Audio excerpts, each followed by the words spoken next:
आज दिल्ली की स्थिति जो है वो दिल्ली की स्थिति है और दिल्ली को संभालने की जिम्मेवारी किसकी है?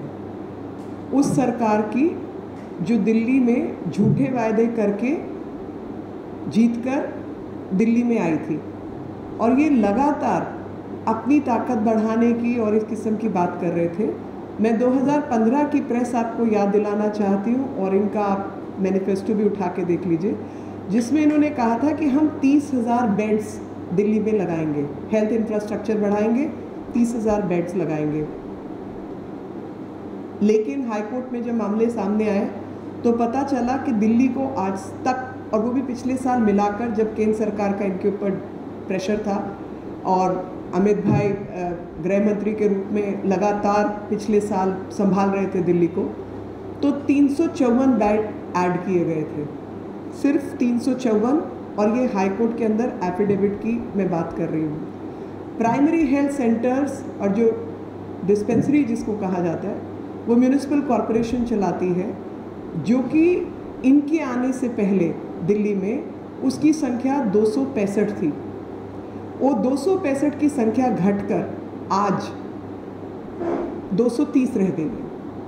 और एमसीडी जो लोग डेंगू ब्रीडिंग, मलेरिया ब्रीडिंग के लिए काम करते हैं, उनकी तनख्वाहें देने का काम इनका है। अगर 500 करोड़ की ज़रूरत है तो कभी 10% 9 करोड़ दे दिया, कभी 10 करोड़ दे दिया, कभी 7 करोड़ दे दिया। इस तरीके की ये हरकतें लगातार कर रहे हैं।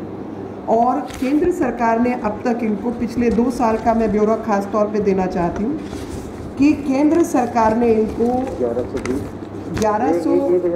1,116 और 1,120 करोड़ रुपया दिया। 1,116 दिया पिछले साल और 1,120 करोड़ दिया इस साल। तो जब भी बात आती है कि हम केंद्र सरकार के साथ मिलकर दिल्ली को सुधारना चाहते हैं, तो बिना एमसीडी के आप दिल्ली को सुधारना चाहते हैं। खास तौर पे कोरोना की अगर आप बात करें तो म्यूनिसिपल कॉरपोरेशन के एक एक डॉक्टर, एक एक सफाई कर्मचारी, एक एक नर्सिंग स्टाफ दिल्ली की सेवा में लगे हुए हैं और उनके ऊपर कब्जा तो आप कर लेते हैं, लेकिन उनकी देखरेख की बात आती है तो आप प्रोविजन उनका नहीं करते हैं। जो वैक्सीनेशन ड्राइव है उसमें एमसीडीज अब तक 150 सेंटर्स चला रही थी। एक तरफ वैक्सीनेशन का हल्ला किया हुआ है और दूसरी तरफ 60 वैक्सीनेशन सेंटर्स को बंद कर दिया है और लगातार एडवर्टीजमेंट आ रहा है दिल्ली में यूनिवर्सल वैक्सीनेशन जो है वो अरविंद केजरीवाल प्रोवाइड करने वाले हैं। ना तो अभी तक कोई ग्लोबल टेंडर किया है, ना कहीं से वैक्सीन का प्रावधान किया है। झूठ मूठ के 4 चिट्ठियाँ दिखाते हैं, ये वाली इस तरीके की 4 चिट्ठियाँ। वो परचेज ऑर्डर है क्या? 26 तारीख को तुम एक चिट्ठी लिखते हो कि हमें ये खरीदना है, आपने क्या खरीदना है, क्या उपलब्धि है, क्या रेट है, क्या चीज़ है, ये परचेज ऑर्डर है 26 तारीख को। उत्तर प्रदेश की सरकार ने तो ग्लोबल टेंडर फ्लोट कर दिया। आप टेंडर की कॉपी दिखाओ, हिम्मत है तो टेंडर की कॉपी दिखाओ ना। असलियत में तो लोगों को लगातार धोखा देना ही इनकी आज की तारीख में रणनीति रह गई है। आप बात करो आईसीयू बेड्स की, तो दिल्ली के अंदर आईसीयू बेड्स की संख्या कतई नहीं बढ़ी है और जो प्रधानमंत्री रिलीफ फंड के वेंटिलेटर्स आए थे, केवल वही वेंटिलेटर्स दिल्ली इस्तेमाल कर रही है। उसके अलावा एक भी वेंटिलेटर पिछले साल में नया नहीं खरीदा गया और ऑक्सीजन सिलेंडर के ऊपर कोई 1-1.5 करोड़ रुपया खर्चा था। शायद वही ऑक्सीजन सिलेंडर है जो इनके एमएलएस के घर से बरामद हो रहे हैं। और नहीं तो ऑक्सीजन की भी किल्लत, आज भी अस्पतालों को आप देखिए, ये जैसे ड्राउट सिचुएशन थी ना। मैं आपको वापस अमर्त्य सेन की थ्योरी पे लेके जाना चाहती हूँ कि ड्राउट कंडीशन के अंदर जो भुखमरी पैदा होती है, वो भुखमरी पैदा इसलिए नहीं हुई कि अनाज नहीं है, भुखमरी पैदा हुई कि जिनको ज़रूरत है उन तक पहुँचाने की व्यवस्था नहीं है। ठीक उसी तरीके से दिल्ली के अंदर ऑक्सीजन की हालत इन्होंने कर रखी है। मित्रों, मैं आपको कुछ कागज़ों से अवगत कराना चाहती हूँ कि लगातार आप इनकी शातिरपंथी देखिए। दिल्ली संभालना काम केंद्र सरकार का या दिल्ली सरकार का है? और दिल्ली सरकार का बजट कितना है? 10,000 crore, 9,959 to be precise, but 10,000 crore. 10,000 crore रुपया कहाँ गया कोई पूछे? जो 2.5 लाख का पोर्टा कैबिन डलता है उसके ऊपर 35 लाख खर्चा गया, और वो पैसे जो खर्चे गए हैं उनके अंदर आज तक आप एक वैक्सीनेशन सेंटर नहीं चला सकते, क्योंकि वहाँ पर ना तो लोगों को अलग बिठाने की व्यवस्था है, ना वहाँ पर उस तरीके के प्रावधान है। वो सब काम आज एमसीडी की प्राइमरी हेल्थ सेंटर ही कर रहे हैं, जिनकी आपने संख्या कम कर दी है, जिनके पास डॉक्टर, नर्सेज और अन्य व्यवस्थाएं हैं, पैरामेडिक्स हैं, और सब व्यवस्थित तरीके से काम हो रहा है। मोहल्ला क्लिनिक तो फ्रॉड है, सारी जनता देख रही है, कोर्ट भी देख रहे हैं। तो मुझे एक याद आता है एक जोक, जिसके अंदर कि कोर्ट पूछता है कि भैया ऑक्सीजन दिल्ली ने को केंद्र ने देनी है, अस्पताल जैसे राधा स्वामी सत्संग के अंदर हुआ या DRDO हुआ, अस्पताल भी केंद्र सरकार ने बना के देने हैं, उनको चलाने का स्टाफ भी ITBP और मेडिकल ऑफिसर जो है आर्मी से आएंगे, और ऑक्सीजन भी केंद्र सरकार आपके पास पहुंचाएगी, क्योंकि आपने एक भी प्लांट नहीं लगाया। 8 प्लांट केंद्र सरकार ने लगाने थे, प्रधानमंत्री PM केयर्स के जो पैसे थे आपने उसका इस्तेमाल नहीं किया, और तो फिर आप क्या करोगे, आपकी क्या जिम्मेवारी है? बोला मरीज तो हमारी जिम्मेवारी है ना जी, तो जो बीमारी फैली है वो जिम्मेवारी इनकी है, बाकी कोई व्यवस्था इनकी जिम्मेवारी नहीं है। और ठीक यही सटीक स्थिति दिल्ली की इन्होंने बना रखी है। और जब आप ऑक्सीजन कांड इनका बेनकाब करते हो, आप दिल्ली को बताते हो कि किस तरीके से इनके अपने MLA और इनके भक्त लोग जो इनके फंडर्स हैं वो लोग इन्वॉल्व हैं दिल्ली के अंदर ऑक्सीजन यूनिट्स को, ऑक्सीजन की सप्लाई में कमी की वजह वो लोग हैं, सप्लाई चेन मैनेजमेंट इनका गलत है, और लगातार झूठ मूठ की कहानी ये लोग कर रहे हैं। और जब भी बात आती है कि हम ऑक्सीजन का ऑडिट करेंगे तो ये भागना चाहते हैं ऐसे विषय से, ना पैसों के ऑडिट की बात करते हैं ना ऑक्सीजन के ऑडिट की बात करते हैं, क्योंकि ये जानते हैं कि मोहल्ला क्लिनिक की तरीके से ऑक्सीजन का भी ये फ्रॉड दिल्ली के साथ कर रहे हैं। तो सामने आता है कि ऑक्सीजन कॉन्सेंट्रेटर से लेके ऑक्सीजन के सिलेंडर, जिसके लिए दिल्ली में त्राहिमाम मचा हुआ है, उसके लिए इन्हीं के लोग जिम्मेवार हैं, जिनको ये मेकर्स ऑफ दिल्ली का अवार्ड देते हैं वही लोग जिम्मेवार हैं। तो स्पष्ट रूप से मिलीभगत साफ दिखाई देती है, हाहाकार दिल्ली में मचा हुआ है, प्रावधान केंद्र सरकार करके दे, इनको कुछ जिम्मेवारी नहीं है। और जबकि दिल्ली की जनसंख्या मात्र 2.5 करोड़ है, दिल्ली का जो मैनेजमेंट है वो 2.5 करोड़ है, और जबकि अन्य बड़े बड़े राज्य महाराष्ट्र, तेलंगाना, आंध्र प्रदेश, ये सब वो छत्तीसगढ़, ये सब बड़े बड़े राज्य दिल्ली से तो कहीं बड़े हैं, वहाँ पर किसी को इतनी ऑक्सीजन नहीं चाहिए। और जहाँ तक मरने वालों की संख्या की बात आती है तो महाराष्ट्र, दिल्ली, छत्तीसगढ़ जिसकी कोई बात ही नहीं कर रहा है, वहाँ पे राज्य सरकारों की कोई जिम्मेवारी नहीं है। और राज्य सरकार में जो स्वास्थ्य मंत्री है वो किस लिए बनाए हैं, और उनके जो इतने हजारों करोड़ के बजट है वो पैसा कहाँ जा रहा है, वो वहाँ की जनता नहीं पूछेगी आपसे। और बहुत तरीके से इस नैरेटिव को, जब आप इनकी व्यवस्थाओं की बात करो तो नैरेटिव बदल के कि आप ICU बेड्स की बात मत करो जी, आप दिल्ली में संख्या बेड्स की बढ़ाने की बात मत करो, आप दिल्ली में नए अस्पतालों की बात मत करो। और मैं आपको वो भी संख्या देना चाहती हूँ कि दिल्ली के अंदर हरीशचंद्र अस्पताल है नरेला में, जिसमें 350 बेड्स लग सकते हैं, लगे हुए हैं, मतलब प्रावधान है 350 का, सिर्फ 130 शुरू हुए हैं। सुपर स्पेशलिटी हॉस्पिटल है जनकपुरी में, जिसमें 285 बेड्स हैं, और पिछले 13 साल से ये अस्पताल तैयार है। जिस भी मेडिकल सुपरिंटेंडेंट ने कहा कि आप यहाँ पे व्यवस्थित करके 285 बेड को चालू करो, उसी को इन्होंने 3-4 ऐसे MS हुए, उन्हीं को ट्रांसफर आउट कर दिया, उनको वहाँ से बाहर भेज दिया, जबकि MRI, कैट स्कैन सब तरीके की फैसिलिटी यहाँ पर उपलब्ध है। और सिर्फ 15 बेड्स शुरू किए गए हैं, और आज तक अप्रूवल नहीं दिया गया है। द्वारका के अंदर सेक्टर 9 के अंदर 1785 बेड का अस्पताल है, और तीन साल हो गए और उसमें आज तक कुछ भी नहीं किया गया। 45,000 करोड़ रुपया इनके हाथ में था पिछले 5 साल के अंदर, उस 45,000 करोड़ का कोई हिसाब नहीं है। और 8 तारीख को जो शुरू करना था, आज 11 तारीख हो गई है। मैं आपको चैलेंज के साथ कह रही हूँ कि द्वारका सेक्टर 9 के अस्पताल की आप स्थिति जाकर देखिए, एक मरीज उसके अंदर भर्ती नहीं हुआ है, जो 8 तारीख को शुरू होना था। वैक्सीनेशन की जब आप ये सब सवाल उठाते हैं तो बात करते हैं वो लोग वैक्सीनेशन की।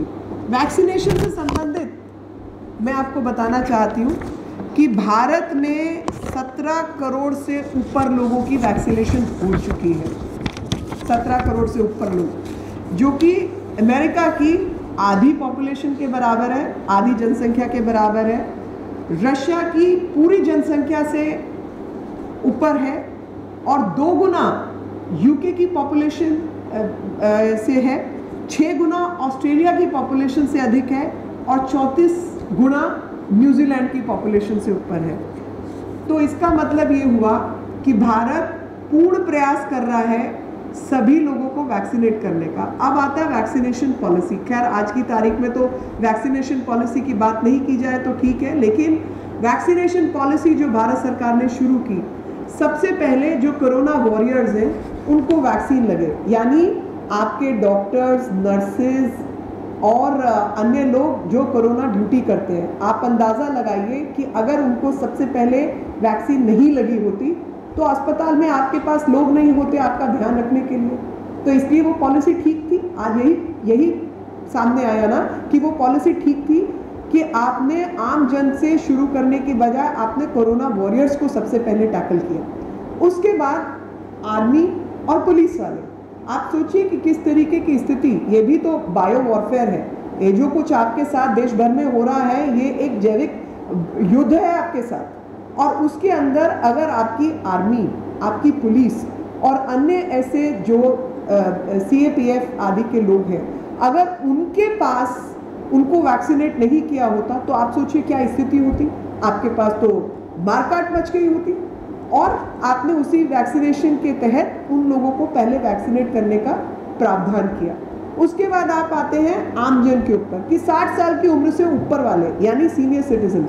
आप संख्या देखिए मरने वालों की। जो लोग अस्पताल में आज तक पीड़ित अवस्था में हैं वो कौन लोग हैं? वो अधिकतर लोग 60 साल की उम्र से ऊपर वाले लोग हैं। यानी 60 साल की उम्र से ऊपर वाले लोग अगर पहले वैक्सीनेट सबके सब हो गए होते तो ये स्थिति नहीं बनती। मगर उस समय यही विपक्ष के लोग वैक्सीन के विरुद्ध युद्ध में लगे हुए थे। युद्ध ये नहीं था कि हम लोग इकट्ठे होकर पहले 60 से ऊपर वालों को वैक्सीनेट करवा दें। युद्ध ये था कि ये हिंदुस्तानी वैक्सीन चलनी नहीं चाहिए, आप फाइजर को अलाउ करो, आप इसको लेके आओ, उसको लेके आओ, और अपनी वैक्सीनेशन पॉलिसी के तहत लोगों के मन में भ्रम पैदा करने का काम इन्हीं लोगों ने किया। और इनकी आप पुरानी टेप्स निकाल के देख लीजिए, इन्होंने किस तरीके की अवस्था पैदा की। उसके बाद भारत सरकार ने कहा कि अच्छा अब 60 वाला हो गया तो अब 45 से ऊपर वाले लोगों को वैक्सीनेट किया जाए। वो भी पॉलिसी ठीक थी, क्योंकि जितने लोग 45 के ऊपर जाते हैं ये उम्र वो होती है जिसमें शुगर, डायबिटीज़ आदि की शुरुआत होती है, और अधिकतर लोगों को ये पता भी नहीं होता कि मैं डायबिटिक हूँ या मेरे अंदर वो सिंड्रोम पैदा हो रहे हैं। और डायबिटीज़ का कोरोना का बिल्कुल सीधा संबंध है। कई बार तो कोरोना कारण भी बन रहा है और कई जगह पे जो डायबिटिक लोग हैं उनको ज़्यादा इसका इम्पैक्ट भी हो रहा है। तो ये जितनी चीज़ें थी ये बिल्कुल ठीक थी। लेकिन जब ये सब व्यवस्थाएं चल रही थी, दिल्ली सरकार किस में बिजी थी, क्या काम कर रही थी दिल्ली सरकार? दिल्ली सरकार आबकारी नीतियों को बदलने में लगी हुई थी। दिल्ली सरकार 21 साल से ऊपर वालों को शराब बांटने में लगी हुई थी। दिल्ली सरकार जो 12% आज सरकार को टैक्स के रूप में बढ़ता है शराब के ऊपर, उसको 4% लेके आने में लगी हुई थी, ताकि 10% की जो कटौती है वो कहाँ जाएगी वो समझने वाली बात है कि 10% टैक्स क्यों कम किया गया शराब के ऊपर। लेकिन दिल्ली सरकार की प्रायोरिटी कोरोना से लड़ना, अस्पतालों में ऑक्सीजन के प्लांट लगाना या बाकी व्यवस्थाएं करना कभी थी ही नहीं। ना कोई ICU बेड लगा, ना कोई वेंटिलेटर आया, ना कुछ हुआ। और जब सर पे संकट आ गया तो सब केंद्र सरकार संभालो, क्योंकि सुप्रीम कोर्ट और हाई कोर्ट दिल्ली के अंदर है। बड़े राज्य तो है नहीं, आप सीधा सुप्रीम कोर्ट पहुंचेंगे, सीधा हाई कोर्ट जाएगी, केंद्र सरकार यहाँ पर है। तो सारा का सारा बर्डन जो अपना काम है वो आप इनके ऊपर शिफ्ट कर दो और काम आपको दिल्ली का करने की आवश्यकता नहीं है। जहाँ तक वैक्सीनेशन पॉलिसी की आगे बात है, झूठ देखिए, झूठ कैसे बोलते हैं कि हमने विदेशों को वैक्सीन दी। अरे भैया, एस्ट्राजेनेका नाम सुना है आपने कभी? एस्ट्राजेनेका जो वैक्सीन है उसी का नाम कोविशील्ड है। एस्ट्राजेनेका ऑक्सफोर्ड, यानी ये लाइसेंस यूके का लाइसेंस है जिसके तहत आप वैक्सीन बना रहे हैं। कुछ कॉन्ट्रैक्चुअल टर्म्स नाम की जरूर चीज़ होती है ना, कि जिससे आपने लाइसेंस लिया, अगर आपका उसके साथ कॉन्ट्रैक्ट है आपको उसको देना नहीं है। उसके बाद आपकी इंटरनेशनल ऑब्लिगेशंस होती है। WHO को अगर आपने वैक्सीन दिया, UN को वैक्सीन दिया, तो UN के अंदर 6,500 से ज़्यादा भारतीय जो है काम कर रहे हैं जिनको आपने वैक्सीन दी है, और मात्र 12%। अगर आप हिसाब देखेंगे तो 11 मई को हिंदुस्तान में 11 मई तक मतलब, और अब तो खैर मई में कुछ एक्सपोर्ट हुआ ही नहीं है, 6 लाख के आसपास वैक्सीन जो है वो भेजे गए, और इससे 3 गुना अधिक वैक्सीन हिंदुस्तान के अंदर लग चुके हैं। यानी हिंदुस्तान की प्रायोरिटीज बिल्कुल ठीक थी जब ये महामारी भी नहीं थी, और जब से ये महामारी आई तो कोई वैक्सीन एक्सपोर्ट नहीं हुआ है। और जो एक्सपोर्ट हुए उसमें 1 लाख के आसपास जो डोजेज हैं वो भारत सरकार ने एड के रूप में दिया है, और इस एड का भी 77 से ऊपर प्रतिशत जो है भारत के आसपास के देशों को दिया गया है। उसका कारण समझिए, एक एपिडेमियोलॉजी नाम की चीज़ होती है कि एपिडेमिक्स की किस तरीके से बीमारी फैल रही है। अगर आसपास सुरक्षित नहीं होगा तो आपको लगता है भारत सुरक्षित होगा? आज आपको क्या लगता है कि भारत की चिंता पूरे विश्व को है? उसका कारण ही ये है कि अगर वायरस भारत में जिंदा रहता है का मतलब बाकी लोग नहीं मरेंगे, वो सब जगह फैल सकता है। तो भारत को अगर अपने आप को सुरक्षित करना है तो आसपास के इलाके को भी सुरक्षित करना हो, तो एड के रूप में 77% से अधिक 88-89% जो है वो भारत के इर्द गिर्द के जो देश हैं, भारत के जो पड़ोसी मित्र हैं, उनको दी गई है। और 54% जो एक्सपोर्ट किया गया है, जो 84% मतलब 16% एक्चुअली एड के रूप में गया। बाकी एक्सपोर्ट होने वाली 84% जो वैक्सीन है उसके 2 खंड हैं। पहला खंड है जिसमें 54% 3,57,000 वैक्सीन के जो डोजेज हैं वो कमर्शियल सप्लाईज के रूप में भारत बायोटेक और इनके गए हैं, और जो 30% है इसका वो गया है WHO आदि को। WHO के विषय में मैं पहले आपको बता चुकी हूँ, और कॉन्ट्रैक्चुअल ऑब्लिगेशंस के बारे में भी मैं आपको बता चुकी हूँ। तीसरी चीज़ आपको समझनी होगी, जब इसके इंग्रेडिएंट्स हैं, मतलब हम लोग दूसरे देशों से मांग करते हैं कि आप हमें वैक्सीन बनाने के इंग्रेडिएंट दीजिए। US ने जैसे बीच में मना किया कि हम नहीं देंगे, तो आप उसमें हम उनसे मांग सकते हैं कि आप हमें हर हालत में प्रोवाइड कीजिए। हम आगे मना कर सकते हैं कि हम वैक्सीन नहीं देंगे? ऐसा हो सकता है क्या? और इस तरीके की जो अव्यवस्थित चीज़ें हैं, मतलब सऊदी अरब जहाँ पे भारत 12.5%, जो कि भारत का एक बहुत बड़ा भारतीय वर्ग जो है वो सऊदी अरब में रहता है, 12.5% उनको गई है। और एस्ट्राजेनेका, ऑक्सफोर्ड एस्ट्राजेनेका के बारे में आपको बताया कि ये उन्हीं का है। तो जहाँ तक टेक्निकल बात है उसमें तो बहुत स्पष्ट है कि when we are requiring vaccine, when we require vaccine ingredients from other countries, can we tell those countries we will not give you the vaccine? There is something called contractual obligation. Plus there are IPR obligations also. We are under license from other countries, and we are making vaccines for them. So we have to have certain kind of responsibility. If you are not going to comply with your responsibility, nobody is going to give you the license further. In fact, in this case, you must understand that how Prime Minister of India had to intervene to have a word with the UK Prime Minister so that the Oxford AstraZeneca vaccine can be retained right now. Otherwise, we will be violating the contractual obligation and they could revoke the license itself. Now, the strategy is very clear. आपको विपक्ष की strategy बिल्कुल स्पष्ट है। और मुझे vaccine संबंधित तो एक और किस्सा याद आ रहा है कि ये जो आम साधारण भाषा में कहूँ तो भाई लड़के की उम्र हो गई, दुल्हन ढूंढो दुल्हन ढूंढो, और जब दुल्हन ढूंढी जाती है लड़कियां हैं तो नाक नुक्स निकालना कि ये ऐसी है वैसी है, मुझे शादी नहीं करनी। लेकिन उसके बाद में वो दुल्हन के लिए घूम रहा है क्योंकि अब उस उम्र की महिलाएं बची ही नहीं है। वही हालत इन लोगों की है वैक्सीन पॉलिसी को लेकर। जब वैक्सीन भारत में शुरू हुआ, बहुत सिस्टमैटिकली 45 से ऊपर वाले लोगों को केंद्र सरकार ने देना शुरू किया तो ये नाक नुक्स निकाल रहे थे, मीन मेक कर रहे थे। और आज जब वैक्सीन को लेकर लोगों ने देख लिया कि कैसी हाहाकार मची है तो लोगों के मन में भय पैदा कर दिया, और अभी हाहाकार उल्टी तरीके की मचा रखी है, क्योंकि पूरी दुनिया में वैक्सीन जितनी है उन्हीं को आप करेंगे ना, भारत की जितनी है उतने ही करेंगे। और भारत के अंदर 4 नए लोगों को वैक्सीन का जैसे जॉब वर्क होता है आगे लाइसेंस को दिया भी गया है। अभी 3-4 दिन पहले केंद्र सरकार ने वो योजना भी बनाई है कि अधिक लोग वैक्सीन मैन्युफैक्चरिंग कर सके। लेकिन आपको समझना होगा, वैक्सीन कोई क्रोसिन जैसा ड्रग नहीं है। वैक्सीन बनाने के लिए, और ख़ास तौर पे कोवैक्सीन जिसमें लाइव वायरस यूज़ होता है, उसके लिए एक तरीके की लैब्स उपलब्ध होना भी तो ज़रूरी है। उस तरीके की फैसिलिटी ही बना सकती है। लाइसेंसिंग आप मोहल्ला क्लिनिक में नहीं कर सकते जी। वैक्सीन की लाइसेंसिंग के लिए एक लेवल ऑफ फैसिलिटी की ज़रूरत है, and that level of facility cannot be mohalla clinic. That level of facility has to exist, and only then licensing can be done.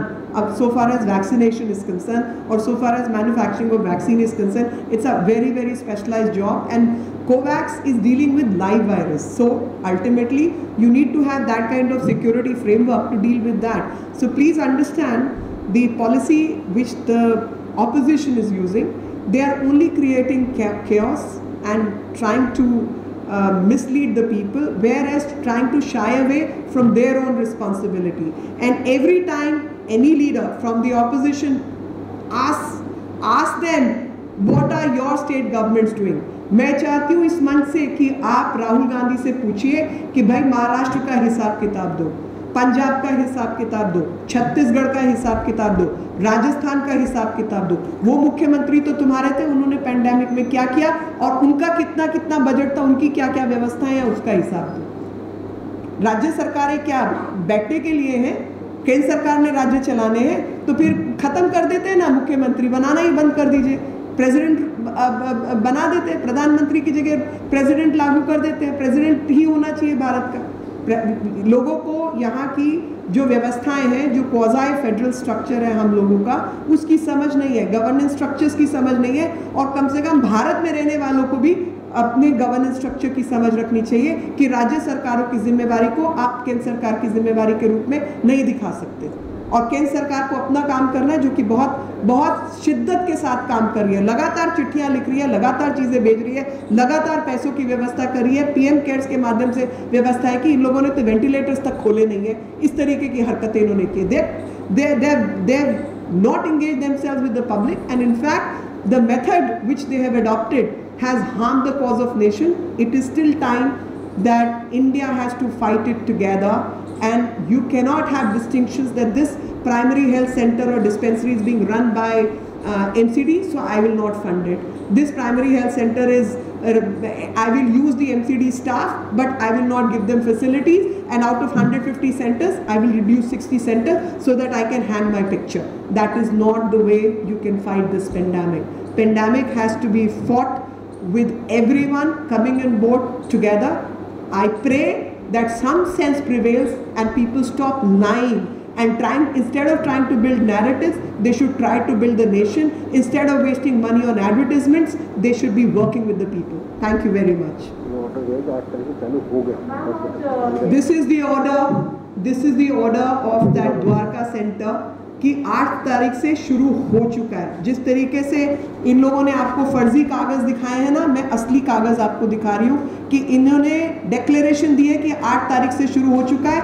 मैं आप सबसे गुजारिश करती हूँ कि आप द्वारका सेंटर जाके देखिए, अगर एक भी आपको मरीज वहाँ पे मिले और एक भी व्यवस्था वहाँ दिखे। और इसके अलावा इनके जितने SDMs लगे हुए हैं, जितने DMs लगे हुए हैं, आपको हैरानी होगी जानकर कि इनको कह कर 50 जगह मैंने इनको फ़ोन किया कि आप ये यहाँ सेंटर तैयार हो गया, आप इसको सरोजनी नगर वाला सेंटर तैयार हो गया है और कार्तिकेयन इनके SDM है कि आप इनको लाइसेंस दीजिए, आप फ़ौरन इनको चिट्ठी दीजिए। वो चिट्ठी आज तक नहीं मिली है, 3 दिन हो गए कहते हुए, 4 दिन।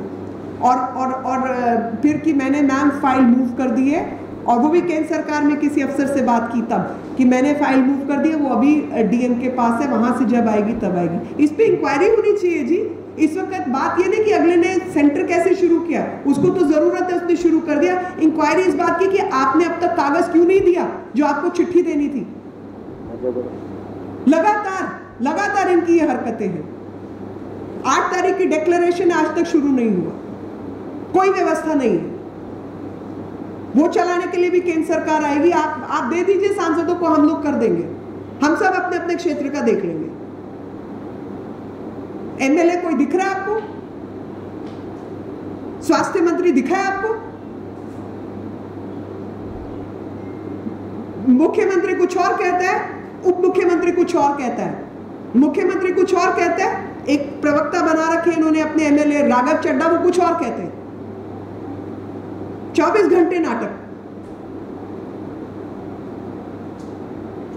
लेटर ऑफ इंटेंट और लेटर ऑफ कॉन्ट्रैक्ट में जब एक आईआरएस ऑफिसर नहीं डिफरेंस समझ पा रहा है और जो नोडल ऑफिसर जिसको बनाया गया नोडल मंत्री है जो दिल्ली सरकार का, क्या आप उसकी इस्तीफे की मांग करते हैं कि नोडल ऑफिसर चेंज किया जाए दिल्ली सरकार के द्वारा? अरे मैं तो आपको बता रही हूँ कि नोडल ऑफिसर जो है, जो इन्होंने नोडल ऑफिसर बनाया है और जो बाकी नोडल ऑफिसर्स लगे हुए हैं, आप फोन कीजिए। अभी मैं करती हूँ फोन उठ जाए तो बात कह दीजिएगा। करिए फोन आप। इन्होंने हम लोगों के फोन नंबर सारे चारों तरफ चला दिए थे ना, उनको वायरल किया था ना। हमारे फोन आज भी चल रहे हैं, आज भी मेरा फोन चल रहा है, 24 घंटे चलता है।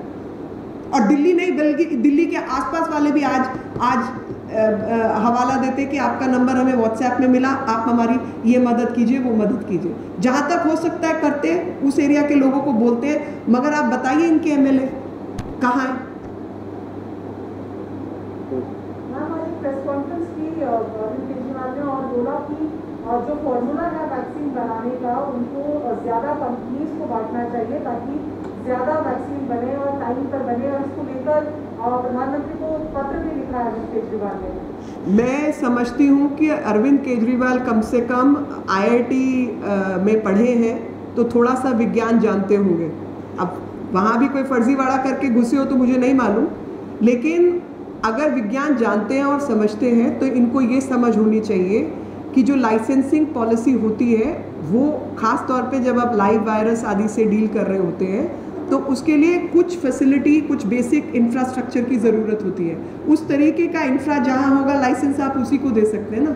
आपकी तरह मोहल्ला क्लिनिक पर प्राइमरी हेल्थ सेंटर के नाम पे तो दुनिया नहीं बेच सकती, क्योंकि प्राइमरी हेल्थ सेंटर जब आपको बनाने थे तो आपने मोहल्ला क्लिनिक खड़े कर दिए थे और आपने कहा था मैं 900 प्राइमरी हेल्थ सेंटर बनाऊंगा, जबकि 265 के 230 रह गए हैं। और उसी तरीके से जो वैक्सीन है वो मोहल्ला क्लिनिकों में नहीं बनती। वैक्सीन बनाने के लिए वो सुविधा भी चाहिए। जिसके पास वो सुविधा है, जो वो सर्टिफाई कर सकता है, उसी को लाइसेंस दिया जा सकता है। और मैंने आपको पहले भी कहा और मैं दोबारा बताना चाहती हूँ कि 3-4 ऐसे लोगों को लाइसेंस ऑलरेडी दिया जा चुका है। तो ये कोई नई बात नहीं कह रहे। और ये इस पे अपना एडवर्टीजमेंट चलाएंगे या अखबार और मीडिया वालों को बेचेंगे और पैसे खर्च करेंगे तो उसका भी हिसाब ले लीजिएगा कि इस चिट्ठी को चलाने के लिए कितने करोड़ रुपया इन्होंने खर्चा है, जो भारत सरकार ऑलरेडी कर चुकी है।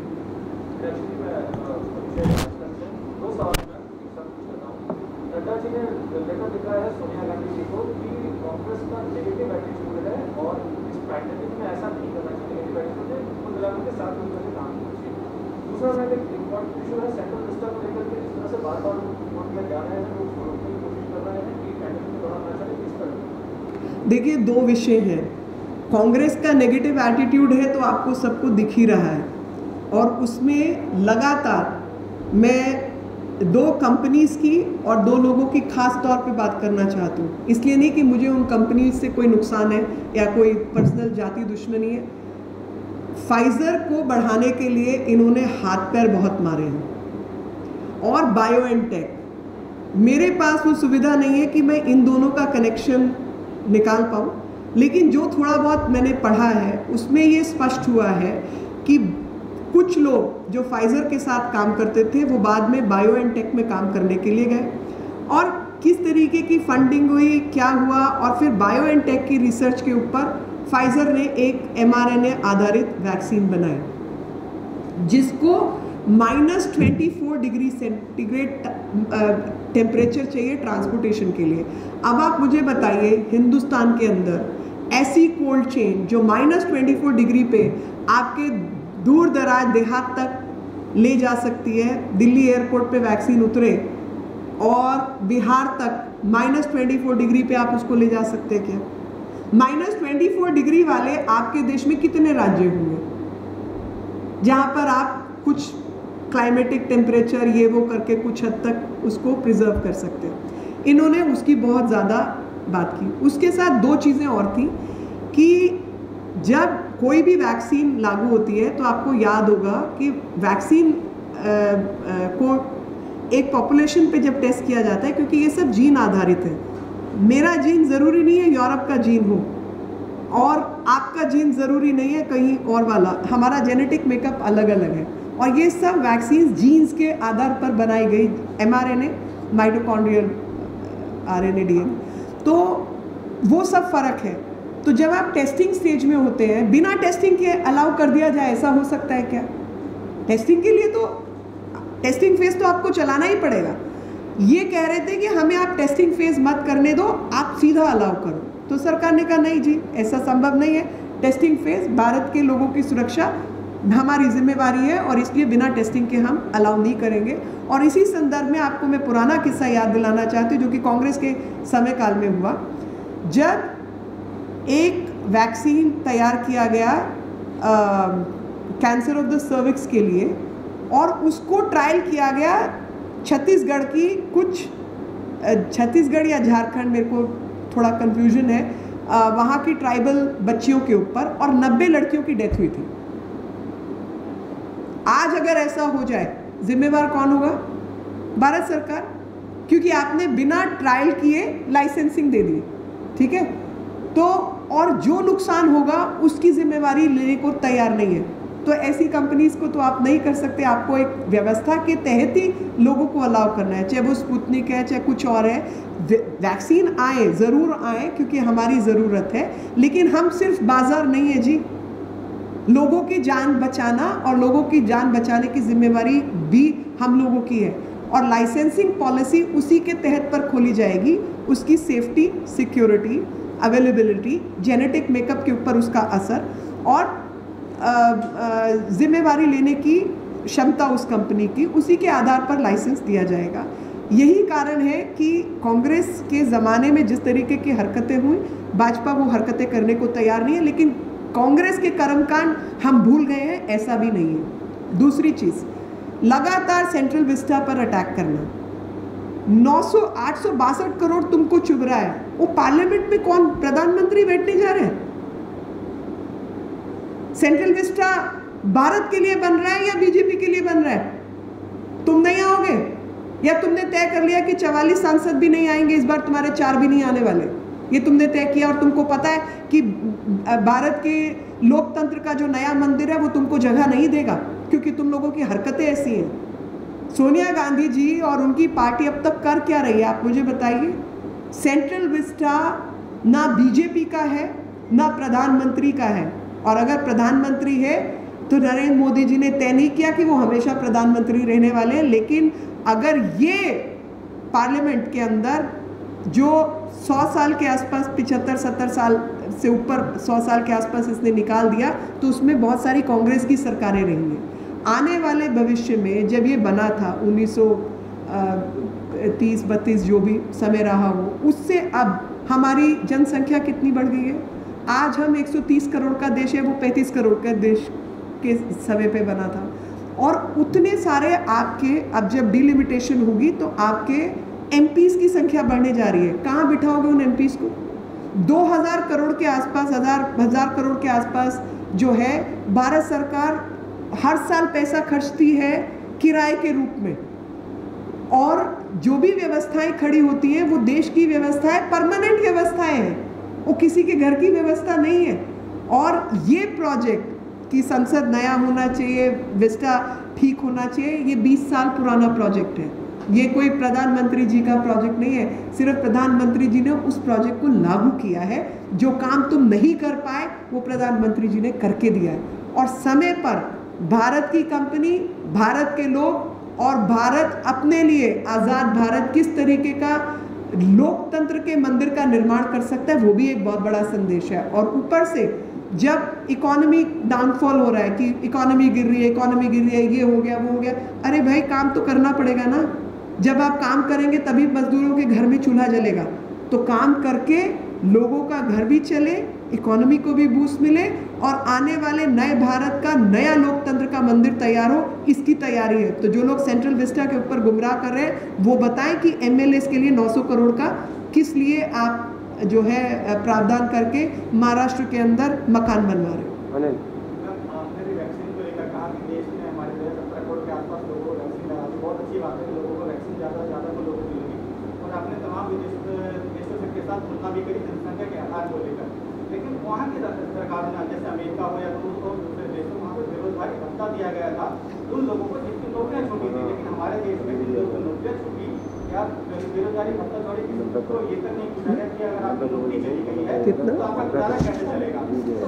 देखिए आप, हाँ नहीं आप क्या चाहते कि हम नकली नोट छापना शुरू कर दें? और अमेरिका ने अभी कुछ नोट छापे हैं अपने देश का जो सीधे तौर पे इन्फ्लेशन जो है वो ट्रांसपोज कर दिया सबके ऊपर। आप चाहते हैं कि इन्फ्लेशन बढ़ाया जाए?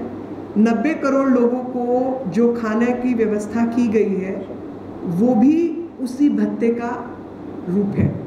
आप ये मत भूलिए, भत्ता केवल हाथ में देने से नहीं होता, और बहुत सारे राज्य, हरियाणा ने कुछ पैसों का प्रबंध किया, कुछ और राज्य, तो राज्य सरकारें फ्री है देने के लिए, किसी को नहीं रोका।